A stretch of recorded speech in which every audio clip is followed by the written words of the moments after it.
Hello दोस्तों। आज मैं आपको उत्तराखंड में स्थित 4 पवित्र धामों में सबसे खूबसूरत धाम केदारनाथ धाम के दर्शन कराऊंगा। केदारनाथ धाम समुद्र तल से 11,755 फीट की ऊंचाई पर बसा एक बहुत ही खूबसूरत जगह है। यहाँ स्थित केदारनाथ मंदिर का शिवलिंग 12 ज्योतिर्लिंगों में से एक है। केदारनाथ तक पहुंचने के लिए दो मार्ग हैं। पहला 16 किलोमीटर लंबा पैदल मार्ग है जो गौरीकुंड से आरंभ होता है। गौरीकुंड उत्तराखंड की राजधानी देहरादून से 240 किलोमीटर की दूरी पर स्थित है। आपको देहरादून से गौरीकुंड तक पहुंचने में मैक्सिमम 7 आवर लग जाता है। और दूसरा मार्ग है हवाई मार्ग। कुछ वर्ष पहले उत्तराखंड सरकार ने अगस्त्यमुनि और फाटा से केदारनाथ के लिए पवन हंस नाम से हेलीकॉप्टर सेवा आरंभ की है। हमने अपने सफ़र की शुरुआत उत्तराखंड की राजधानी देहरादून से सुबह के 8 बजे आरंभ किया।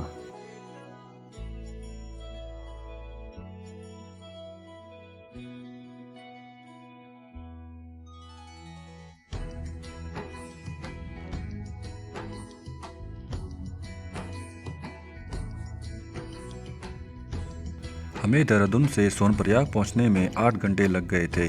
हम शाम के 4 बजे सोनप्रयाग पहुंच गए थे। आप लोगों को बता दूं कि आप लोग सोनप्रयाग से आगे अपनी गाड़ी नहीं ले जा सकते। आपको सोनप्रयाग में ही अपनी गाड़ी पार्क करनी पड़ती है। सोनप्रयाग से गौरीकुंड आपको वहां के लोकल टैक्सी में ही जाना होता है, जिसकी दूरी 4 किलोमीटर है।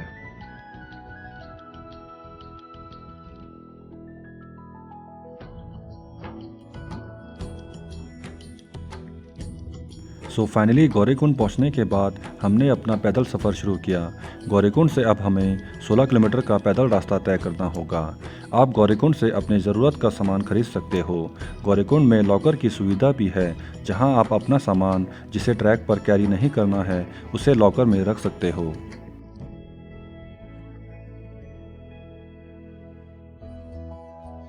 आप लोगों को केदारनाथ ट्रैक में एक्स्ट्रा सामान कैरी करने की कोई ज़रूरत नहीं है। आपको रास्ते रास्ते में खाने पीने के लिए बहुत से छोटी दुकानें और होटल मिल जाते हैं। और केदारनाथ धाम में भी खाने पीने और रहने की पूरी सुविधा उपलब्ध है। जितना हो सके कम से कम सामान के साथ ट्रैकिंग करने की कोशिश करें।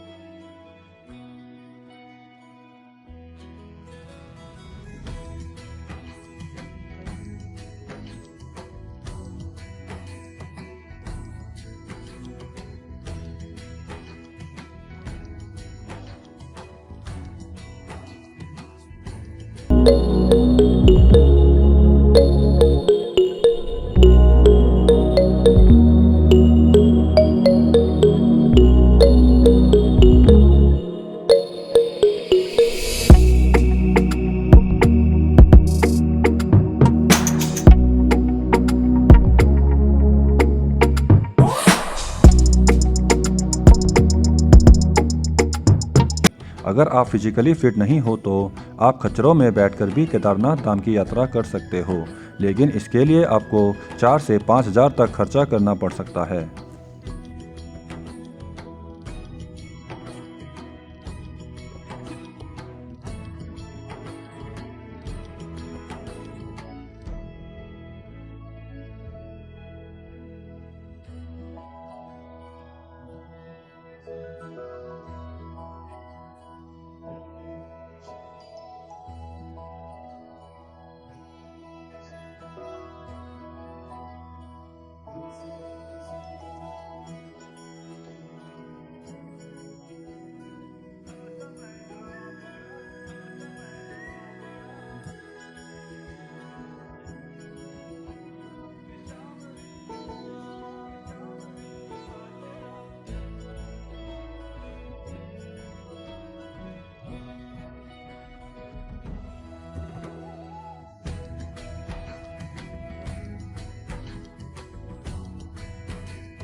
हम में से बहुत से लोगों ने बर्फ़ और सूरज की धूप को एक साथ पड़ते हुए कभी नहीं देखा होगा। ऐसा शानदार नज़ारा सिर्फ केदारनाथ में ही संभव है। बर्फ़ पड़ने से मौसम काफ़ी ठंडा हो गया था, लेकिन प्रकृति का ऐसा खूबसूरत नज़ारा देखकर ठंड का असर भी कम लग रहा था।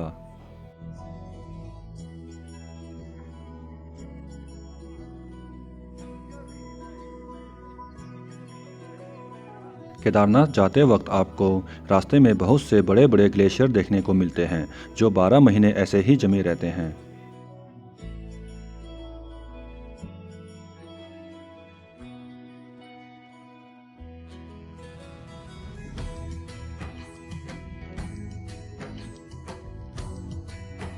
जब हम केदारनाथ धाम पहुंचने वाले थे, तो हमने थोड़ी देर रुककर इस खूबसूरत नज़ारे को कैप्चर करने का फैसला किया और कुछ देर तक साथ में video shoot and photo click करते रहे।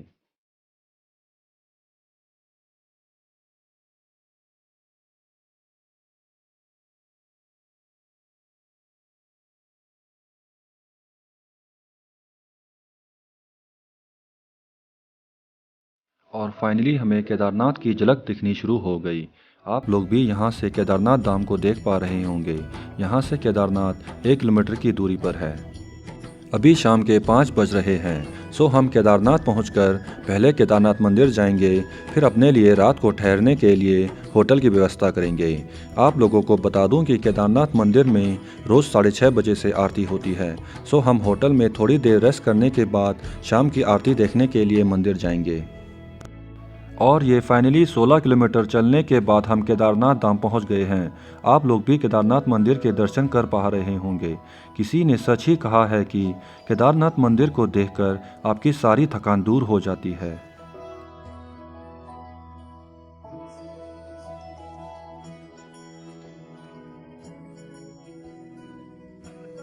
और थोड़ी देर रेस्ट करने के बाद ठीक 6:30 बजे हम आरती देखने के लिए केदारनाथ मंदिर पहुंच गए हैं।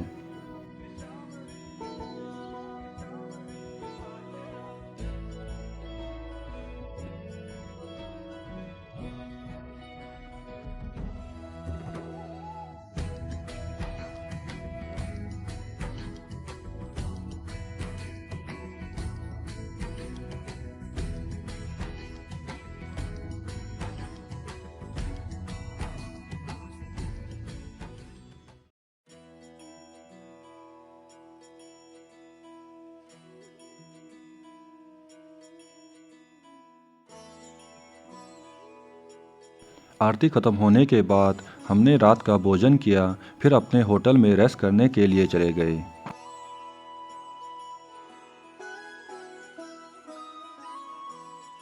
अगली सुबह हम 7 बजे बाबा केदार के दर्शन के लिए मंदिर के लिए निकल गए। केदारनाथ मंदिर के अंदर फ़ोटो खींचना और वीडियो शूट करना अलाउड नहीं है, सो मैं आपको अंदर की तस्वीर वीडियो में नहीं दिखा पाऊँगा।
मंदिर की परिक्रमा पूर्ण होने के बाद हमने केदारनाथ धाम की खूबसूरती का आनंद लिया। अगर आप लोगों को यह वीडियो अच्छा लगा तो प्लीज़ इस वीडियो को लाइक करें और मेरे YouTube चैनल को ज़रूर सब्सक्राइब करें। धन्यवाद।